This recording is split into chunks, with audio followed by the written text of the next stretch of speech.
The Arctic is a beautiful part of the world. High mountains, sea, ice, polar bears, reindeers, northern light, but a quite small population.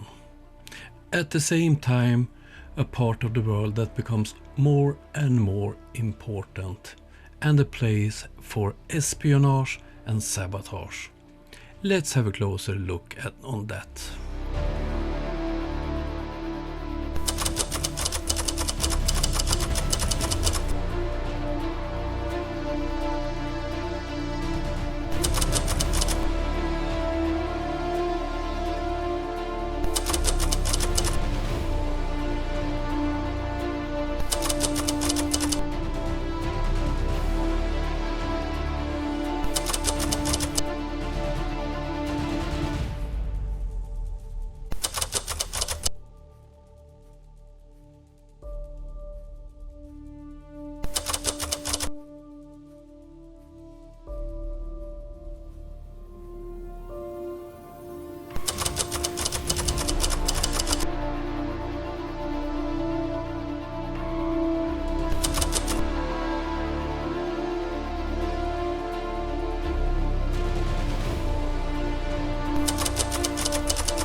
So why is the interest in this beautiful but sparsely populated part of the world increasing? There are several reasons for that. One of them is military. This is a classic military illustration of parts of the conflict or problem. The GIUK gap. The name is an acronym for Greenland, Iceland and the United Kingdom. This is a naval choke point in the Atlantic.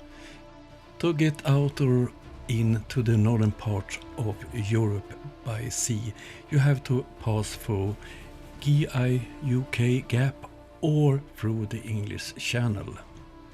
This choke point was important during the First World War, the Second World War, during the Cold War, and is still important. If we look at this from a Russian perspective, they have 4 major fleets, one in the Pacific, one in the Black Sea, and then they have the Baltic Fleet and the Northern Fleet. If Russia would be in a conflict with NATO in Europe, they have a hard time to get the Pacific Fleet to the Europe side of the world, because going north of Russia can be very problematic because of ice, and they can't pass through Suez Channel and Gibraltar, and then they have left go around Africa or South America, and to get to the northern part of Europe they have to go to this gap or the English Channel. The Black Sea Fleet have to pass through Turkey, a NATO country, to get to the Mediterranean. And the Baltic Fleet would have a hard time leaving the Baltic Sea. They had to pass very close to Sweden, Denmark, Norway, Germany and so on. And this is why the biggest Russian fleet is up north in the Arctic, in the Murmansk area. And then we have the GIUK gap. Once again, if they want to go out south of UK or against US, they have to pass this gap or the English Channel. So this area between northern Norway and Svalbard is a real hotspot, because from Svalbard and to the North Pole it's often too much ice to travel with even big ships. you would need a very big icebreaker or an atomic submarine that can pass under the ice. And one more reason is the Northeast Passage. Due to climate change, warmer winters, this way is open longer and longer times. And if you look at the comparison, if you compare a freighter going from Japan through Suez Canal, Mediterranean to Rotterdam, and instead goes the Northeast Passage, it's 37% shorter. The same comparison from South Korea, 29%, from Shanghai in China, 24%. These two images shows how much sea areas was covered with ice. The left one is from 3rd of March 2020, and then one is the biggest ice coverage, and on the right side is from 13th of September 2020, and that the smallest sea area covered with ice. That year it was free from ice, sailing the whole route for 88 days, and each year this gets longer. To control this area, Russia have 5 big air bases on remote places far up north, and we will have a closer look on the furthest north, Nagorskoye. It's on Alexander Land, it's quite close to Svalbard, and if you look at the circles, the inner circle, the most red circle, it's the range for an ordinary fighter jet without refueling, and the bigger circle is estimate combat aircraft range with air-to-air refueling. So they could reach the American Thule base on the northern part of Greenland, they could hit almost all of Finland, more than half of Sweden and Norway, and they would have the chance to control the whole area around the North Pole.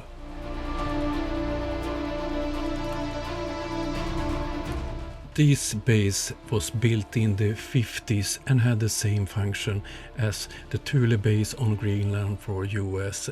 It was for long-range bombers that was supposed to go to US and drop atomic bombs.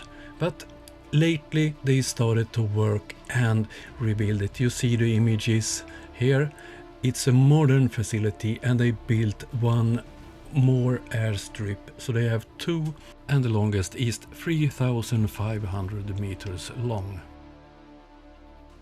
The third reason to why tension between countries are increasing in the Arctic is resources. When the ice around the North Pole decreases, it's become easier to access various resources that are hidden under the ice. Gas, oil, various minerals, and fish, to name a few. It's not only Russia that invests in military in the Arctic. All the countries around the Arctic are increasing their military presence in the area, but also other countries, including China, which to justify this has started to call itself Near Arctic Nation. They too are interested in controlling transport routes and accessing resources. Let me give some examples of events that may be signs of the increasing tension in the Arctic.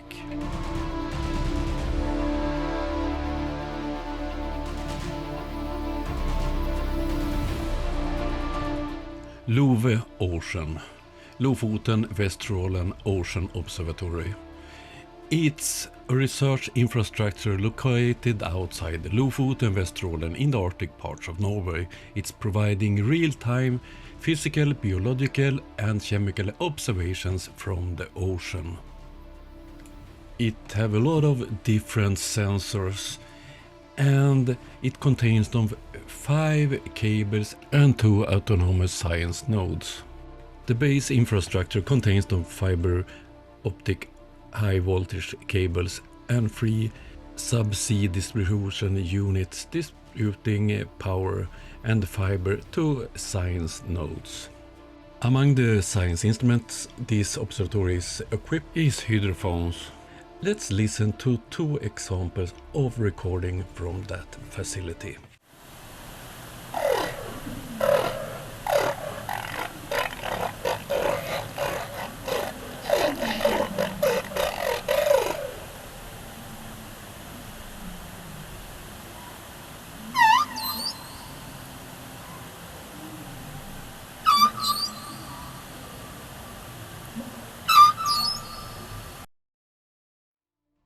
That was a humpback whale.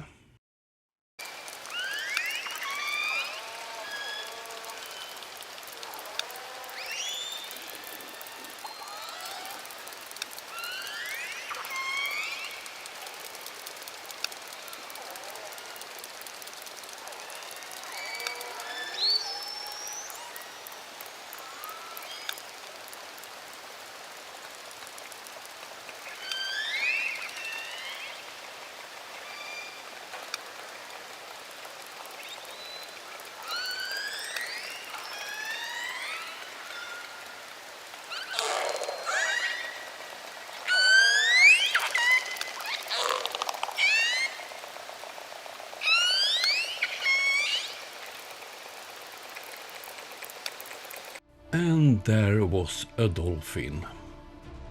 On the 3rd of April 2021, all screen went black and all instruments silence. They started investigation with the ship and used ROVs, and they found that 4.3 kilometers of cable was gone. They couldn't find it anywhere. The missing cable weighed around 10 tons. Almost 8 months later, they did find 3 kilometers of the missing cable, and it was 11 kilometers away at the seabed. Still today they don't know who was behind this. Was it the accident or was it a sabotage? Why would anybody be interested in sabotaging a scientific observatory? Perhaps it's not so strange. Before things are published from this observatory, it's checked by the military. And why is that? Let me give you 2 examples.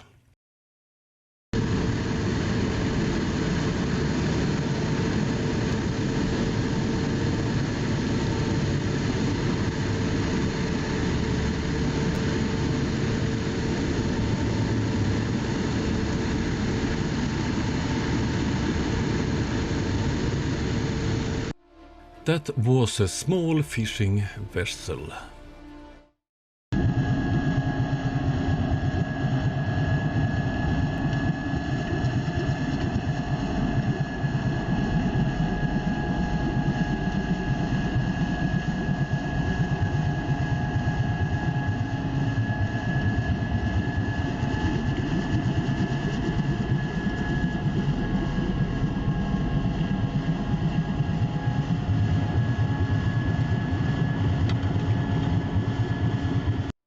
And that was a large vessel, a tanker.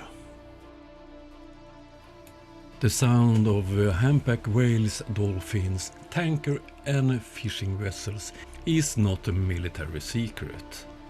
But one of the most important assets, military assets, out at sea are submarines. You can't find them using satellites, planes and so on. The big atomic submarines, the Russian submarines, are based in Murmansk, and they have to take this route, have to pass here to get out to the Atlantic. And at the same time, NATO submarines is trying to find and follow them. NATO knows how different submarines and different warships sounds.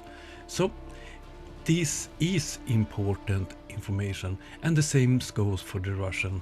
they knows how different NATO units sounds. So could it be in an interest for instance, Russia to sabotage this? Of course, but I don't know if they did it. The fiber optic cable to Svalbard. Långerbyn on Svalbard is the world's nordliest settlement with a population greater than 1,000 people. Two fiber optic cables with very high capacity runs from northern Norway on the seabed to Långerbyn. The fiber optic cable to Svalbard stopped working in the early morning hours of January 7th, 2022. Internet and communication were quickly restored thanks to the second cable that was not damaged. An investigation was started using underwater robots that could send the photos and videos on the cable. The conclusion of the investigation was that external influence led to one of the cable's lost connection. It was in some way sabotaged. But is it a big problem that 2,600 people who lives on a small island groups in the northern parts of the world loses internet and telephone? The cable to Svalbard is important for several countries and organizations, and the explanation for that is a company called Svalsat. Svalsat and KCAT Troll satellite station in Antarctica are the only ground station that can see a low altitude polar orbit satellite. Svalsat provides ground service to more satellites than any other facility in the world. They have over 100 multi-mission customer dedicated antennas. The list of customers is not official, but we know one customer, and it's the flat Earth favorite, NASA. Vet om den. Several journalists from Nordic countries, Denmark, Sweden, Norway and Finland have made some investigation about Russian ships and Russian fishing boats, and they got information about a Russian fishing vessel that was acting strange and was supposed to spying. The name of the vessel was Melkart 5, and they looked at historical ISS data, tracking data from the ship, and it behaved strangely at the time that the cable was sabotaged. Here we can see Melkart 5's ISS track when the cable was destroyed. Here I mark with two circles where the two cables that provide Svalbard are located. Melkart 5 passed over the cable 130 times in a short time. When the journalist talked to a fisherman, he said that the pattern don't match when you are fishing. Melkart 5 is owned by the Russian company Murman Seafood. This company is owned by the oligarch Vladimir Stravinsky. He's a former KGB agent. And you might recognize the neck on the friend to him in this picture. Yes, it's Vladimir Putin. The same reporter saw on ISS that one of the fishing boats that alleged engaged in espionage wasn't entering the port of Tromsø. The fishing boat is Russian and called Taurus. When the ship docked, they were there. But to their surprise, they neither loaded or unloaded. After a while, they got a tip that an American nuclear submarine was heading towards Tromsø. After a short while, Taurus left the harbor and set to sea, just in time for the nuclear submarine to dock at the military dock. the Taurus past. Taurus is owned by the company Norebo, and that's one of the biggest fishing companies in the world. The owner of the company is the oligarch Vitaly Orlov. I can't find any KGB background or similar on him, but he has a clear connection to the Russian Navy. Recently, Norebo ordered a ship worth 653 million euros. The order is a part of a Russian government program that awards fishing quotas in return for fishing companies having their ship built in Russian naval shipyards instead of abroad, thereby providing the Navy with financial support. Those new Norebo ships are being built in the Sevenoye shipyard in St. Petersburg. So, what did Taurus do in Tromsø? It's quite strange that they managed to pass one of the most modern nuclear submarines from US, USS South Dakota. It's a well-known fact that Russian fishermen are supposed to take photos of military vessels they see out at sea and send them to the authorities in Russia. Was the observatory and the fiber cable sabotaged by Russia? I can't say it, but there are indications of it. And was they spying on the US submarine? Looks like it, but I have no proofs. All revenues from this channel, super chats, memberships, ads, and so on, goes to buying drones for Ukraine. And if you want to help, please use PayPal, link in the description. So far we have sent over 40 drones to Ukraine to help them free their country.